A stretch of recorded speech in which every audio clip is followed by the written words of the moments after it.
Counter terrorism department ने सिंध के अलावा दीगर सूबों के असलहा लाइसेंसेस की जांच पड़ताल का आगाज कर दिया है। असलहा डीलर से रिकॉर्ड तलब कर लिया गया। इस पर हम बात करेंगे डॉन न्यूज़ के रिपोर्टर इमरान हफीज से। इमरान, बताइएगा।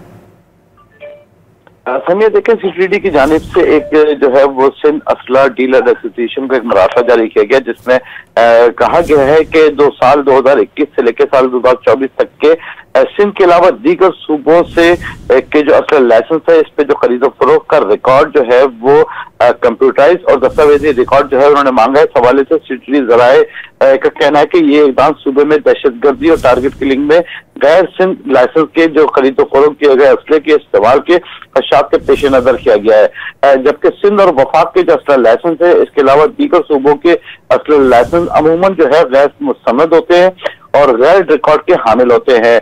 दीगर सूबों के जो छोटे अजला हैं, इनसे असला लाइसेंस के जो दरख्वास्त गुजार हैं, इसके जराइम पेशा न होने की तस्दीक किए बगैर जो है उनको लाइसेंस का इजरा कर दिया जाता है, जिसकी जांच पड़ताल के लिए जो है रिकॉर्ड तलब किया है। जी।